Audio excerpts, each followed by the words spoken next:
Kwana Dr. Yaw Adutwum, the education minister, we see what share in Sembi Mono. Said your mamata, Nana Addo Bushimo.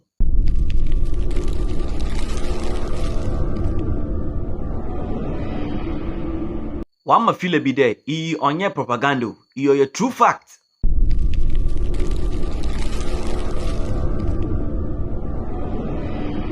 That could maybe so for be there.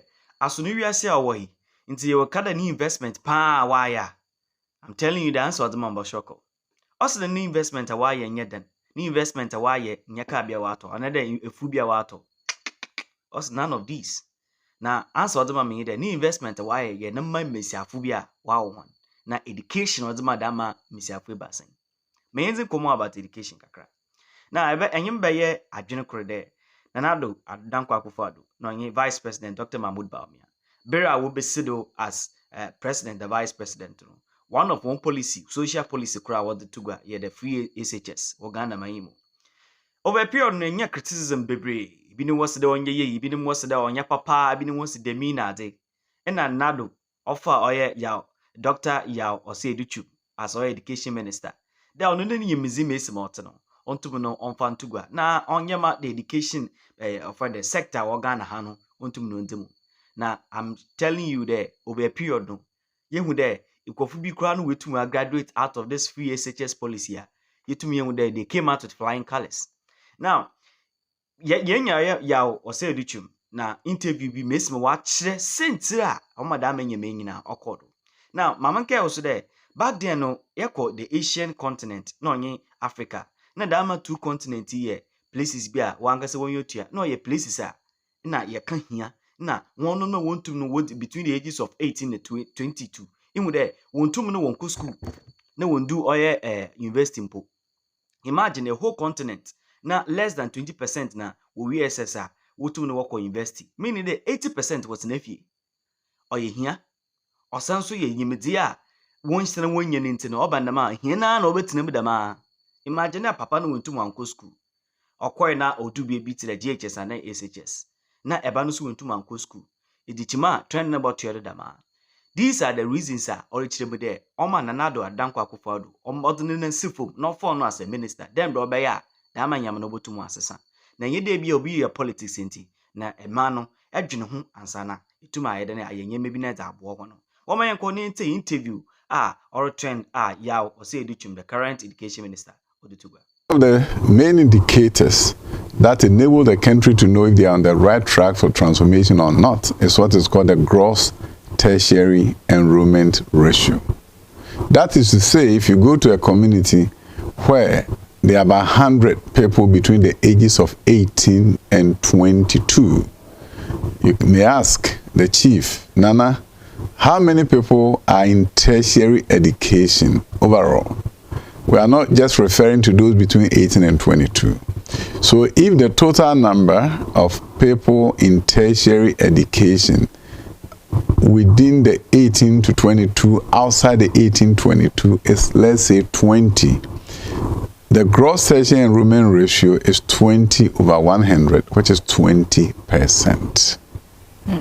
Same can be extrapolated to the country or a region, and be able to calculate the gross tertiary enrollment ratio. What researchers have seen is the relationship between the gross tertiary enrollment ratio and the transformation of a country. Countries that reach 50% plus, they see transformation. Because at that point, you have the critical mass with the critical minds to change your country. Critical mass with the critical minds to change your country. So if you do not have a large percentage of people moving on from secondary to tertiary, you don't get a high gross tertiary enrollment ratio. Ghana's gross tertiary enrollment ratio, as we speak with you, of 20%. There has been a change within the last 4, 5, 6 years. 20% is one of the highest in sub-Saharan Africa, because the sub-Saharan average is 7%. But no country has changed its socioeconomic fortunes in the 21st century with 20% gross tertiary enrollment ratio. Researchers will tell you that one of the most important predictors of socioeconomic transformation, of course, plus industry, plus healthcare issues, education is so prominent. Why is education so prominent? As I told you, once more people move on to tertiary, you have more critical thinkers. No matter what the job that they are involved in, you get better outcomes. So you can't talk about Malaysia and all these countries, Singapore, that have changed their fortune without tracking their gross tertiary enrollment ratio. And once you move that up, like China, moving 50% and up, they reduce the percentage of people in extreme poverty. You see, in the 1990s, Africa's share of people within the extreme poverty bracket was about 25%. Then the Asian tigers and others in China and Vietnam and Southeast Asian countries began transformation, and they moved their people out of extreme poverty. So now if they show you the pie graph of people with extreme poverty in the world, Africa is about 80% because they have left us in that pie graph. They've moved out from that pie graph, and we are left there in that pie graph with extreme poverty in the world. How do you transform Africa without education? Impossible. But if you are to focus on gross tertiary enrollment ratio, how do you get a high gross tertiary enrollment ratio with a low gross secondary enrollment ratio? So you have to open the floodgates of education to all by removing the cost barrier that have prevented about 50% of our junior high school students from moving up to tertiary. Once you do that, then you are preparing a foundation for socioeconomic transformation. Recently, Brookings Institution in the US did a study, and they said that it will take 120 years for developing countries to catch up with the developed nations in the area of education. 120 years. 120 years. But they said something profound, that the countries that will be able to reduce that years are those who will leapfrog inequality. I always make a sample to people and say, if you live in the village, you've been to the riverside, if you see a frog, does the frog walk away from you, crawl away from you, or they leap and they leap, they leap and they leap? By the time you know, you can't see them any longer. So leapfrogging means you cannot walk, you have to leap. So if Ghana wants to change its fortunes in education, what do? We knew that we didn't have enough school facilities. That is why there was, in secondary education, that's why there was something called cutoff point. In the olden days, people call it pass no way. You sit for the BECE, or in the olden days, the common entrance, you've passed. But because there are limited spaces in the secondary school, they then decide that if you got aggregate 26, you will not be enrolled in any public high school. It doesn't mean you are not good enough, but there are no spaces for you. Consequently, the very poor in this country were the ones who were denied access to our own public senior high schools using what was called a cutoff. So you get at grade 26, some years you can't go to a public high school. And these are students who are coming from our public primary and junior high school, and then the country tells them, by the way, your grade is not good enough, it's not our fault, it's your fault. You will not be allowed to go to a public high school. Your mother should find money for you to go to a private high school. So there were a number of private high schools that sprang up across the country for the poor. Those who don't have money were the ones who were told to go and borrow to send their children to high school. Those who are well-to-do will send their children to the private primary, junior high school. They do so on the BECE. They form 30% of our population. But after the BECE is done, they move to occupy 90% of our top performing high school that we call the Ivy League schools. That is the great injustice that has been meted out to those from deprived background. That is the kind of country we lived in before Free Senior. Then Free Senior has to come. Nana Addo serves to us, allow everybody to go. there's no point cutting the poor out. Allow the poor to come in. Now the poor coming in that there were no facilities, and therefore we come up with an innovative process, an innovative program called the double track, which is called year-round schools in many developed nations, including America. We borrowed this from California, being able to grow enrollment from 800,000 to 1.4 million. That is a leapfrogging strategy. Because if you were to wait to build all the schools, the research showed, and it was said by a late former minister under the NDC, Leo Kran, that it was going to take us 20 years to implement free senior high school because there were no buildings. You divide the students into 3 tracks, you send 2 of them there, 1 is at home. You don't lose contact hours, but you lose some number of days of instruction. So instead of school starting from 8 a.m. to 2:30, now schools start from 8 to 4. Every week you are adding more hours. So even though you reduce the number of days by 12, by 15, the students are not losing anything because the contact hours is more. So eventually it adds up. Wow. Then you say to yourself, now that everybody can go, I presume that some students will have learning challenges. Therefore, we are giving schools intervention grants, free money, give it to teachers so that they can teach them extra on Saturdays and before school. They can teach them extra. Then you say, we have to make investment in these young men and women. If we're going to pay their tuition and pay their boarding fees for them to go for free, we get a better outcome if we buy textbook for everyone. So you buy textbook for everyone. And you say, we want to place more emphasis on science. So if you are doing science, we're even going to give you biology, chemistry, physics, elective math textbook for free so that your parents don't have to do anything. Then, as a consequence of your investment, instead of students staying at home to wait for their fees and staying at home for a month when school opens, now when school opens, they are there during the first week. During the exam, they are not sent out to go and collect their fees. By the way, when they get to WASI and they have to pay for registration fee, the government pays it so that no student have to go home and get their tuition. You have their attention for a long period of time. Therefore, your learning outcomes improves. So what most people don't understand is that Ghana literally has defied gravity.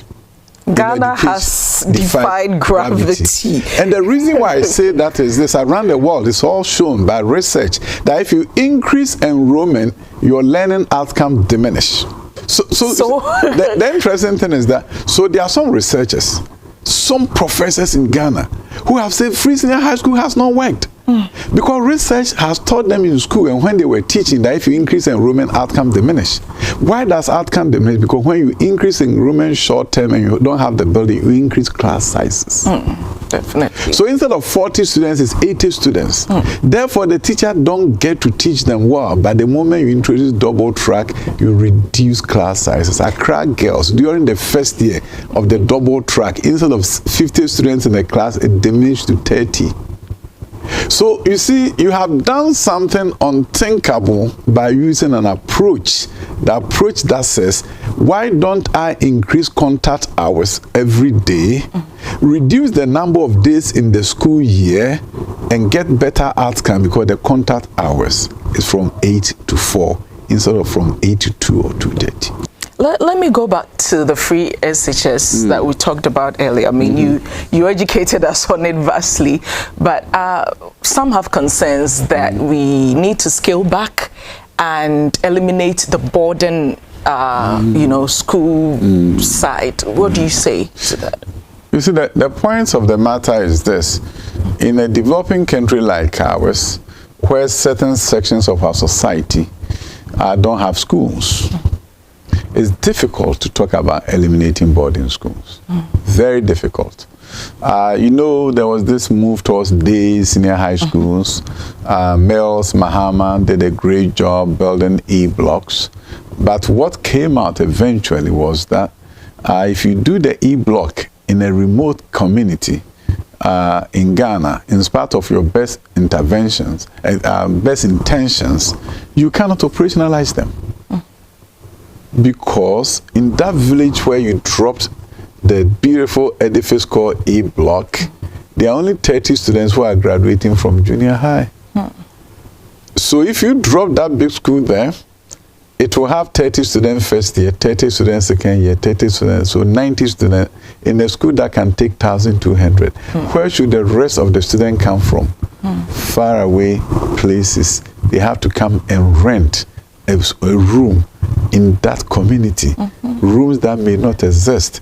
The aggravation of children not being supervised by any parent coming to faraway places. Look at a place like in Saura, where my younger brother Tete is the minister. Is the member of parliament. He was the deputy minister for the region, but he's the member of parliament. You go to Saura, there are farming communities in the area. Students have to walk 10 miles to get in Saura to go to school. Parents then decide how to rent a place at Saura for these children to live. Nobody supervises them. It became a disaster. The government had to quickly go in under Nana Addo to build dormitory at Saura. Now Saura is a boarding school. Same thing with Adanse Apeja. School has been there, building has been there, the community was agitating, open the school. But we knew that if we open the school, only about 30 students will enroll one every year.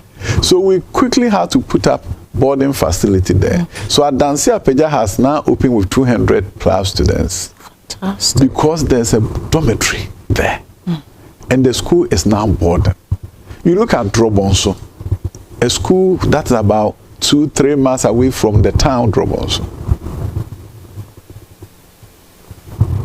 Can't open it because you can't open the school as a day school. So now what have we done? We added dormitory blocks there. So if you count the number of e-blocks that we've completed, wherever it's in a remote location, we have to do a serious intervention. So Nana Addo's way is this. I'll continue wherever my predecessors left, but also make sure it serves Ghanaians. So Mahama was touting himself as the infrastructure, king, but basically you would conclude that not much thinking ahead was put into it. It didn't serve the purpose, basically. Good buildings, but poor for education policy. The ones that were built in the cities, like Kwabinya 1, excellent location. It filled up quickly. We even went in and built more, supported by GMPC under the former CEO, Dr. Sapon. They even added one building there. It's filled up because it's an excellent location for a day school. The one at Frafraha also filled up quickly. The one at Greek in Zima filled up quickly. But same cannot be said of the majority of e-blocks that were built in the middle of nowhere in a remote village, where you could not open them. So the point of the matter is this. Our approach is simple. Don't abandon e-blocks, but if you are going to operationalize them, add a dormitory block and make it a full-fledged senior high school, not just a community day, because the community day cannot serve a rural community.